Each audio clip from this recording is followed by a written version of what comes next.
apesar de eu gravar vários conteúdos aqui, a gente se conhece muito pouco. Então eu decidi trazer aqui algumas conversas falando sobre temas de psicologia e tudo mais, mas contando um pouquinho da minha experiência. E hoje a gente vai estar falando sobre o meu primeiro contato ali com crianças, meu primeiro trabalho ali com crianças.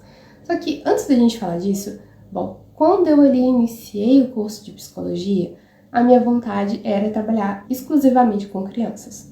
Acabou que ao longo da minha formação eu recebi bastante pacientes adultos, adolescentes, e eu me identifiquei com esse público se identificou comigo e tá tudo certo. Acabou que eu gostei muito dessa parte.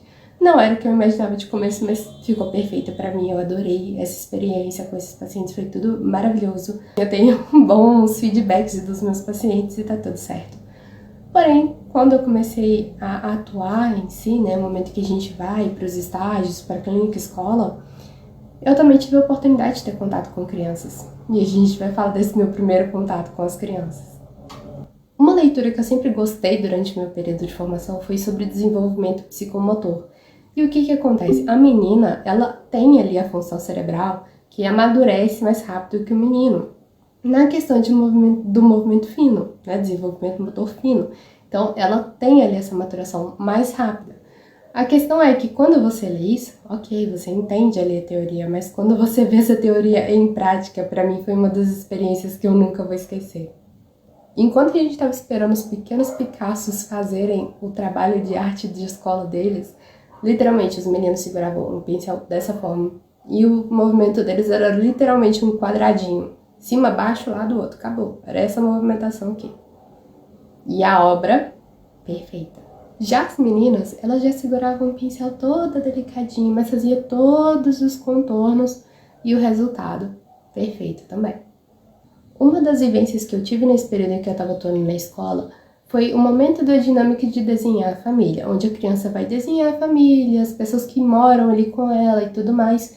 E nesse período a gente faria uma pequena entrevista com as crianças perguntando sobre como era a relação com a mãe, com o pai, irmãos, para a gente entender um pouquinho mais sobre essa dinâmica familiar que a criança estava experimentando. Uma das questões é que a gente tinha que ficar bem atento a possíveis sinais de você sabe o que eu estou dizendo. E tudo correu muito bem, só que no final da dinâmica, um desenho chamou atenção, porque tinha uma figura masculina da família que estava com um objeto bem curioso ali na região da cintura, se é que você me entende. E aí, com todo o cuidado do mundo, a gente chegou na criança e falou: nossa, seu desenho ficou tão bonito. E essa daqui, quem que é? Ah, mamãe. Ah, ok, mamãe. E esse daqui? Ah, papai. Ah, beleza. E assim a gente foi. No momento que a gente chegou nessa figura e perguntou: e quem que é essa pessoa? Ah, o titio. Ah, sim, o titio. O que o titio tá segurando aqui? Ah, o coelho. E aí a questão, gente, a gente tem que tomar bastante cuidado com a nomeação de certas coisas. Eu não sei se vocês lembram da notícia que a menina falou que o tio lambeu o biscoito dela e o biscoito não era bem biscoito, né? Enfim, a gente tem que tomar muito cuidado com esses nomes que são dados.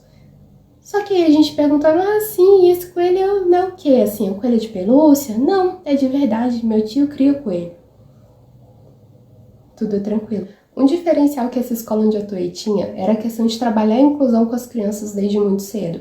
Então, ali na sala a gente tinha 2 crianças com autismo, uma de grau 3 e a outra de grau 2, se eu não me engano. Mas o que acontece? Essa escola trabalhava a questão de inclusão, de respeitar as diferenças e o tempo do outro de uma forma tão bacana que as próprias crianças se corrigiam nesse momento. Seja na questão de compartilhar alguma coisa, seja nessa questão de esperar o tempo do outro, como, por exemplo, a gente fez a dinâmica das panelas, onde a gente levou várias panelas coloridas e as crianças teriam que adivinhar qual tampa pertencia a qual panela. E aí, uma dessas crianças, um dos 2 alunos que era autista, ele separou 3 panelas que ele ficou analisando e olhando sobre qual que deveria ser.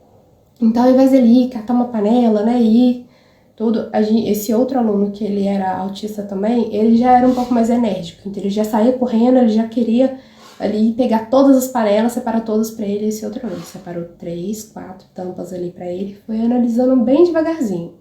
E por mais que tenha essa questão de, não, uma dinâmica, a gente quer ganhar, a gente quer vencer e tudo mais, uma das alunas virou, né, no momento em que o pessoal falou, não, vai rápido, a gente precisa ganhar. Uma das alunas virou e falou, calma, ele tá no tempo dele.